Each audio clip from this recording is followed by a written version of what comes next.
The picture flipped around. Here's the regular alternator right now. Okay, down in here, that's where one of the HO alternators is going to be. I got a 230 Mechman alternator coming and a 270 Mechman alternator. So that's where one of them is going to go. It's going to run the computer system. I'll probably put the 230 on that. Now on this side is where I'm doing some modification.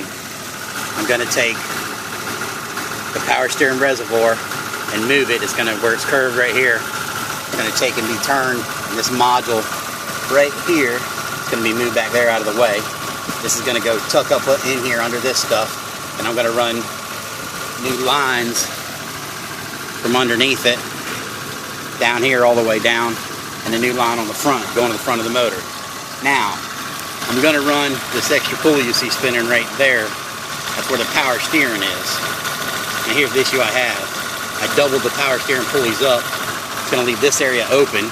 I was going to put alternator right here. It's got like a triangle, like 2 bolts here on a Ford, on a Ranger, and 1 up here.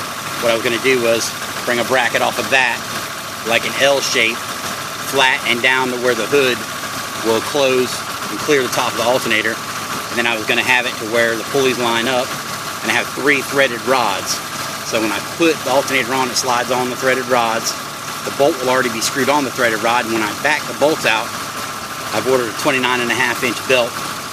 I think these are 5 groove, maybe 6, maybe they're 6 groove. Anyway, I ordered the right one, and it will pull itself back like that when I back the bolts out, and then I'll put another one in front of it and tighten it down. That'll give me tension, so I won't have to mess with the built-in tension pulley on the other side of the motor. Now, the issue I have is, I'll see if I can get down in here. It's already giving a pretty good wobble. Clears the fan by about 1.5 to 2 inches. But the issue I'm going to have is, once I put that belt on there, fabricate all this up and get it pulled tight, I'm worried that that wobble is going to wear them bearings inside the power steering pump. Power steering pump in here is going to wear them out. It's already got a little wobble. It already had a little wobble, but it's tracking fine. I don't know if you can see down in the AC there. But it's tracking fine on the AC. It's tracking fine there, and it's tracking fine on the idle pulley right behind it. So, don't know if this is going to work. I'm going to try to upload this to YouTube, throw it on the forums, let y'all check it out, see what you think. Give me some input. I haven't seen many Rangers with 2 alternators mounted on them. And down there is the AC compressor. And I do not want to lose the AC compressor. I live in Florida. I'll sweat my nuts off more than I do now. I'm a fat boy and I need AC. So, only area I could have is, this is an easy move. Only other thing I might have to do is EGR valve, I think it's called, right here, this pipe coming down. It's kind of right there. I think if I mount the alternator over here like I'm talking about, it's going to be out of the way. If not, I'm going to have this pipe cut, route it over here, do a 90 and go back down to where the pipe is down there. That way I don't have to mess with it at all. So what I got right now is, this is my Ranger. Putting a snug top on the back of it. I've already got everything ripped out of here.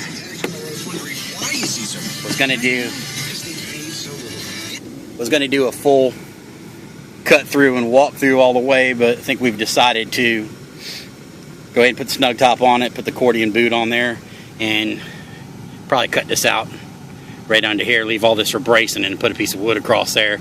It'll hide the accordion boot and some wood here. I'm gonna cut it all the way down, then it'll be open down here, open up here, and I was gonna do 812s back here, but I'm not sure.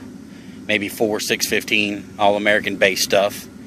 Probably do 4 XFL 15s on 4 150.1s, or 6 XFL 15s on 6 150.1s.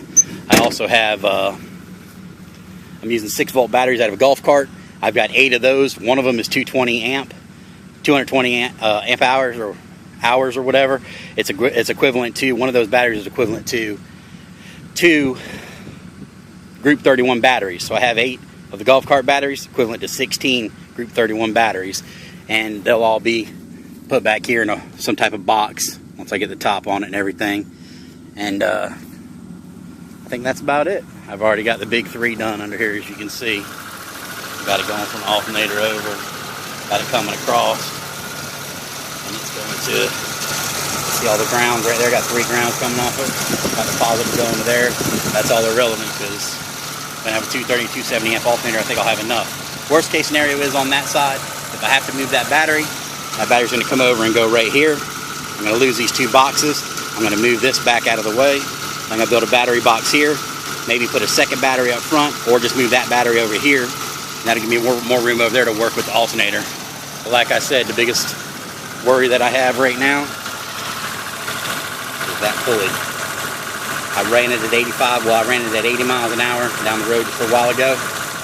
Didn't throw it or didn't wobble it or anything. Worst case scenario is I might be burning up power steering pumps because of that wobble. I don't know, we'll see, we're going to give it a try. If anybody has any idea where else to mount this alternator with all this tight space in here, please let me know. Alright, thanks for watching. Talk to y'all later.